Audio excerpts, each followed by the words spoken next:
The Malcontent News Russia-Ukraine War Report is compiled by our team from around the world. Today's report includes information from direct contacts in Ukraine and their proxies, Russian Ministry of Defense reports, the General Staff of the Armed Forces of Ukraine reports, operational commands north, south, and east of Ukraine, open source intelligence, our in-house team of analysts and geolocation experts, and pro-Ukrainian and pro-Russian mill bloggers and social media accounts with a track record of trying to be accurate. We have one mission: to report the truth, because the truth matters.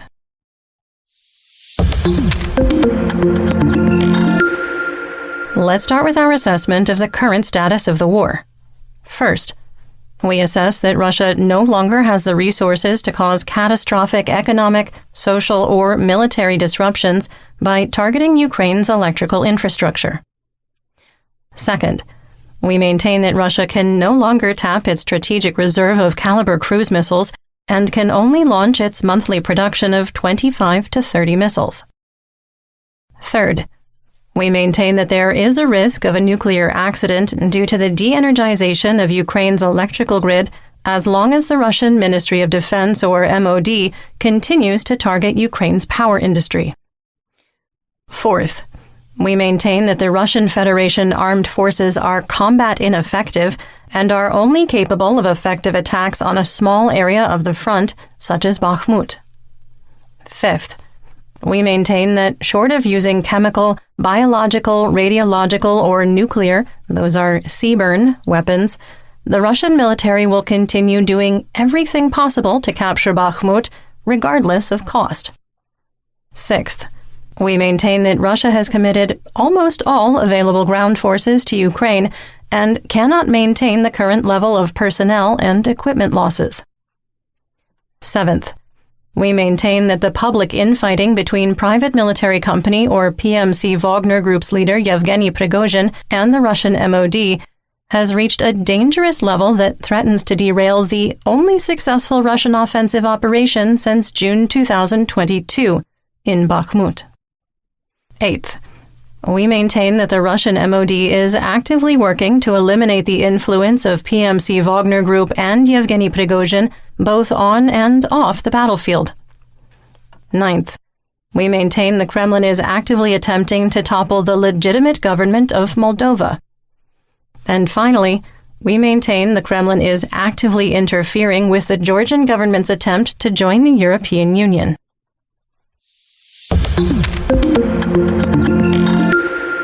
One year ago yesterday, on March 12, 2022, there was very little fighting around Kyiv as the Russian offensive started to fall apart. Russian troops advancing from Sumy attacked Brovary.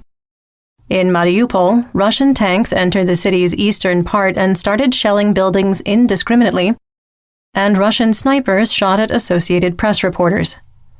The Russian cruiser Moskva departed Sevastopol with 3 landing ships, believed to contain an amphibious assault group meant to attack Odessa. Let's get some regional updates, and since it's Monday, check in with both belligerents' objectives, starting with Kharkiv. The Russian objective is to push Ukrainian forces west of the Oskil River and set conditions for a future, larger attack. The Ukrainian objective is to liberate the northeastern corner of the oblast, hold defensive lines in the Kupiansk operational area, and protect civilians and civilian infrastructure. Russian forces attacked Dvorichna and Khrianikivka. Russian DRG units have crossed the Oskil River in the past. In our assessment, the attack on Dvorichna was a reconnaissance or sabotage unit. The Russian MOD reported their forces shelled Khrianikivka and launched airstrikes on Ukrainian positions. Moving on to the Donbas region in Luhansk. The Russian objective is to integrate the oblast into the Russian Federation, recapture lost territory, and control insurgency. The Ukrainian objective is to break Russian defensive lines, advance on Svatova, Kremina, and Lysychansk, and support insurgents. There weren't any significant reports of fighting on the Luhansk axis. In the Kremina operational area, the Russian MOD reported continued fighting near Nevsky, while positional fighting continued from Ploshanka to Dibrova and in the Serebryansky woods. We did make a small adjustment to the war map east of Yampolivka based on a geolocated video that showed Russian forces were 300 to 500 meters further north than we previously assessed. Based on terrain analysis, we extended the area under Russian control. Russian mercenary mill blogger War Gonzo reported that Russian forces were advancing in the Siversky Donets River floodplain west of Shiplivka in the direction of Kremina. After 308 days of fighting for control of Bilohorivka, the one in Luhansk, both combatants took the day off. The Luhansk People's Republic, or LNR, Joint Center for Control and Coordination, or JCCC, claimed that a rocket fired by HIMARS struck the bus station area near Perevalsk. We'll talk more about this in the War Crimes and Human Rights segment.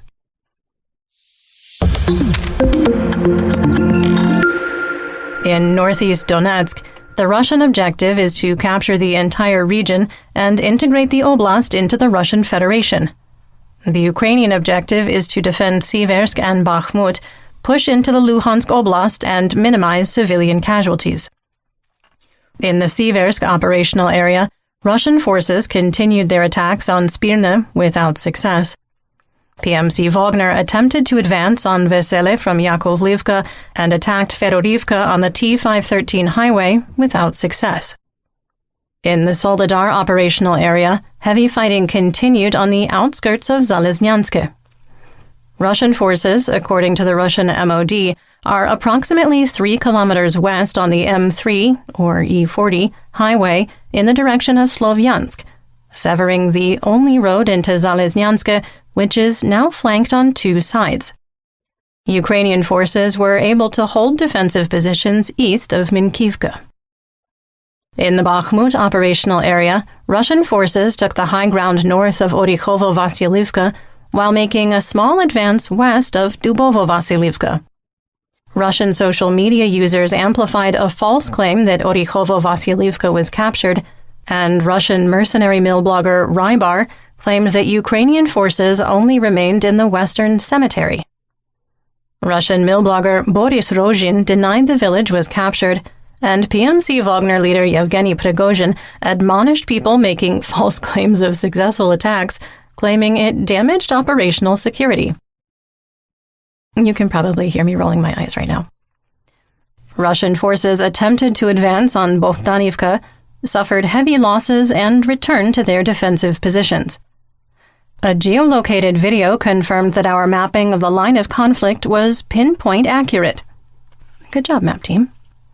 The video showed advanced groups of Russian or PMC Wagner forces being shelled on their defensive line. As with most of the photos and videos we reference here on the podcast, we do link to it in our full situation report on Patreon. Several PMC Wagner Telegram channels claimed that mercenaries had infiltrated the tunnel and bunker networks under the industrial area, with fighting ongoing 320 meters underground. We have no way to verify these claims. It was confirmed that PMC Wagner forces were pushed out of the industrial district, and our current mapping north of the Azom metal products factory may overstate Russian territorial control. According to reports from reliable and semi-reliable sources, the heaviest fighting is in the southeastern part of Bakhmut, south of Mariupolska Street and north of Ivangrad. PMC Wagner continues to grind out territorial gains in house-to-house fighting, where Ukrainian forces are supported by infantry fighting vehicles, or IFVs, including the BTR-4.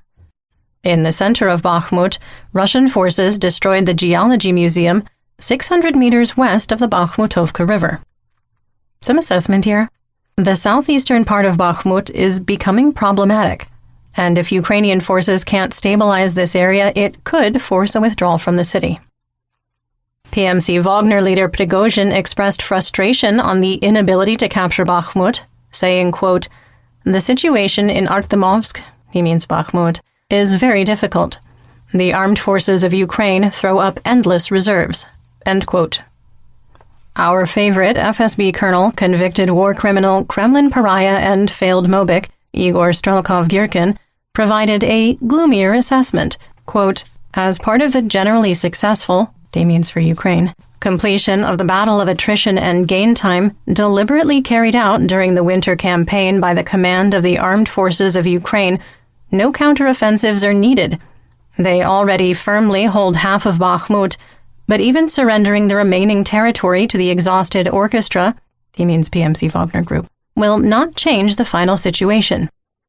During the winter campaign, the Russian Federation armed forces failed to achieve any success that went beyond purely tactical ones. End quote. There have been no changes near Khromovo, and no Russian claims that the T-506 highway ground line of communication, called a GLOC, that's a supply line, has been severed.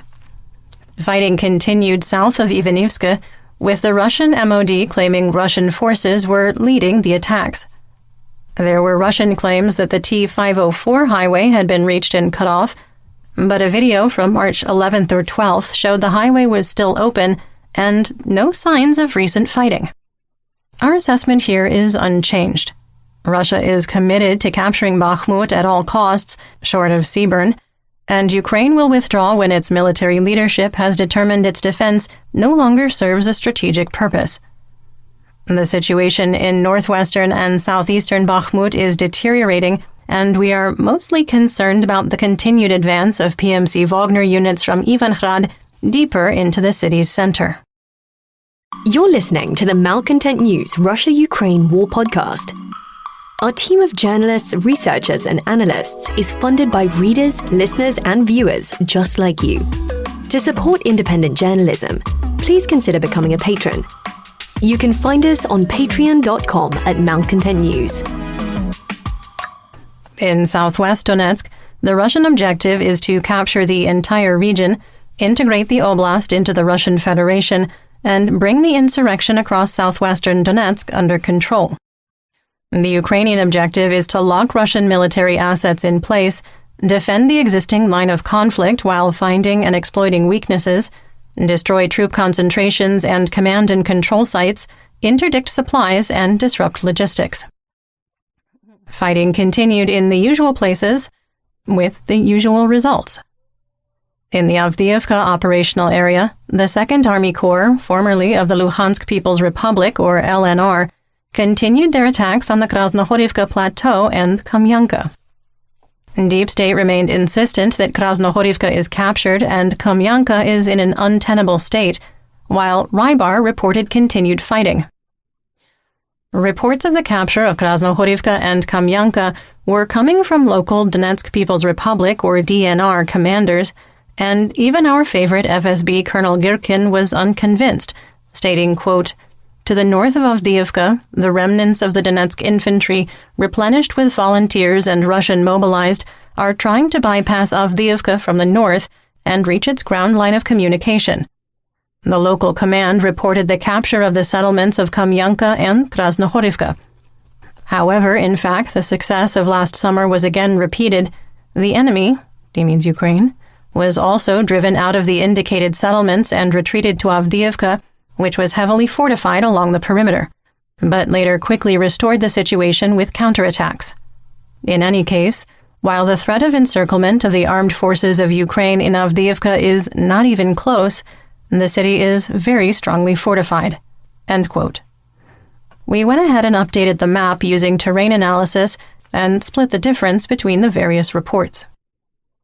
Russian troops continued to attack Avdiivka head-on, with Warganzo reporting an attack coming from, quote, the south, but not specifying geography. It was unsuccessful, because they refused to learn.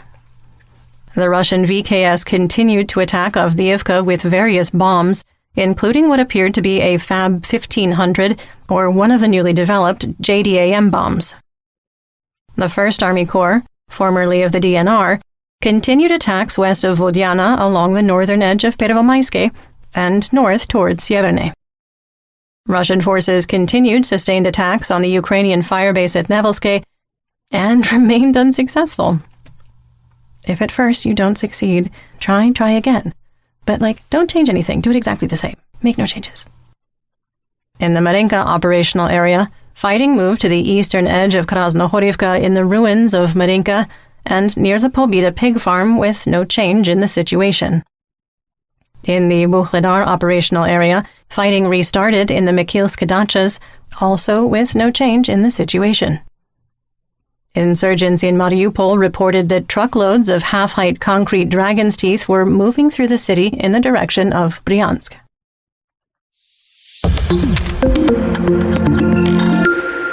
Moving on to Zaporizhzhia. The Russian objective is to prevent a Ukrainian offensive into Zaporizhzhia, integrate captured territory into the Russian Federation, and capture the remainder of the oblast. The Ukrainian objective is to liberate Russian-occupied areas, prevent further Russian advances, exploit weaknesses on the line of conflict, and protect civilians. There were no updates on the status of the Zaporizhzhia nuclear power plant. That's all I got. In the Black Sea, Crimea, Mykolaiv, and Odessa region, Operational Command South, or OCS, reported 4 Black Sea Fleet vessels on patrol with no missile carriers. Lines 3 kilometers long formed to cross the Crimean Bridge because border security claimed the X-ray machines were broken, so they were forced to do manual searches. Wait times were 4 hours.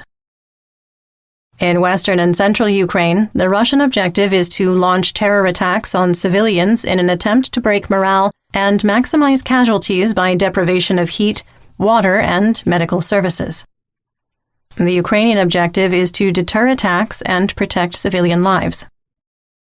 In Kherson, insurgents with the Atesh underground blew up a section of the railroad tracks between Abrikosivka and Radensk.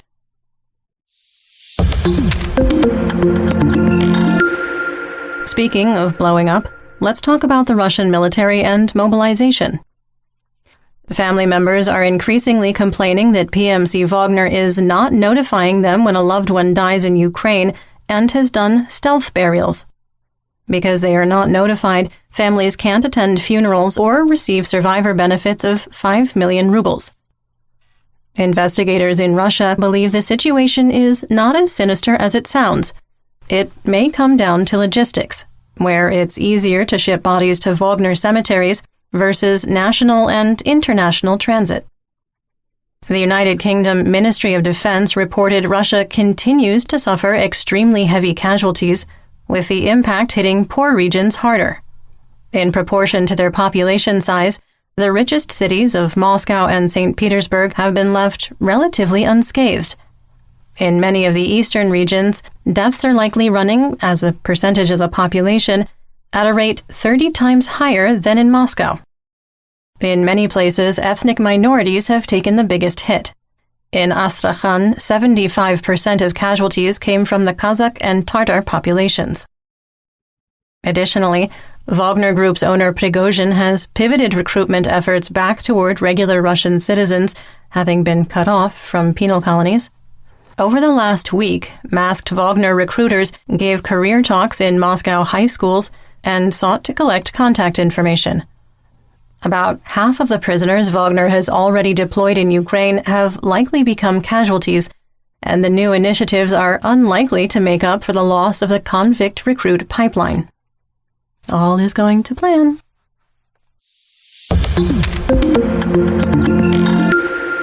In our War Crimes and Human Rights segment, we discuss events that might be upsetting to hear about.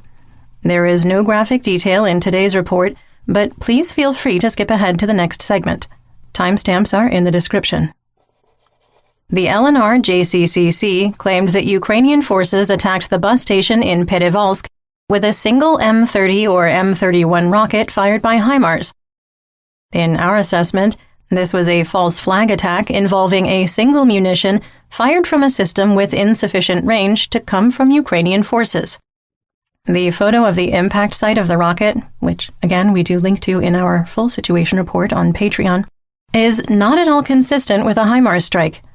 In fact, it more closely resembles one of the multitude of potholes that signals the start of spring here in the Midwest.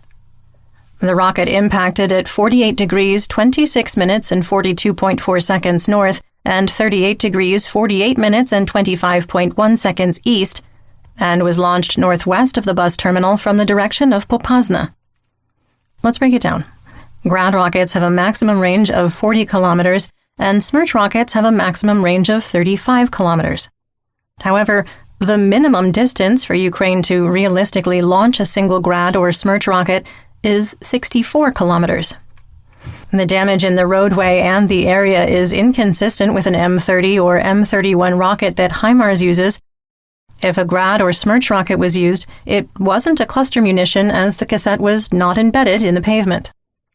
So in our assessment, this was a false flag attack launched by Russian or LNR forces on their own civilian population. Additionally, in a video, they showed pieces of shrapnel from the device, which are also inconsistent with M30 and M31 rockets. Quick sidebar. The term false flag was first recorded in the mid-16th century and was defined by the Oxford English Dictionary as, quote, a deliberate misrepresentation of someone's affiliation or motives, end quote. In practice, were a ship to encounter the ship of a rival nation, for example, they might fly the flag of that nation's ally in order to avoid getting attacked, or to draw the ship close enough to strike them unawares. 450-odd years later, false flag is used to describe an attack or action by a belligerent made to look as though it were committed by the opposing forces in order to justify a response. The Security Service of Ukraine, or SBU, updated the identity of the Ukrainian POW who was executed by Russian forces after saying Slava Ukraini, or Glory to Ukraine. Oleksandr Matsievsky, a sniper of the 163rd Battalion of the 119th Territorial Defense Brigade of Chernihiv Oblast, was the man in the video. Vasil Malyuk, chief of the SBU, said, quote, it is a true hero who demonstrated to the entire world what Ukrainian spirit and invincibility is, even looking death in the eyes. Such defenders are defending our land today, which means that the enemy will surely be crushed because Ukraine's great victory consists of the heroic deeds of people like Oleksandr Matsievsky. End quote. Matsievsky was called up for service in March 2022 and was listed as missing in action in December of the same year after disappearing near Krasna Hora. He was executed on December 30th, 2022, and his body was returned in February, aiding in determining his cause of death and a forensic investigation that confirmed his identity. Ukrainian President Volodymyr Zelensky awarded the title of Hero of Ukraine to Matsievsky, saying, quote, today I conferred the title of Hero of Ukraine upon Oleksandr Matsievsky, a soldier, a man whom all Ukrainians will know, a man who will be remembered forever, for his bravery, for his confidence in Ukraine, and for his Slava Ukraini. End quote. A quick note, the Hero of Ukraine is equivalent to the Congressional Medal of Honor or the Victoria Cross. Ukraine has started broadcasting FM radio signals into Mariupol, where outside information is strictly controlled. The frequency is being rotated to make jamming more difficult.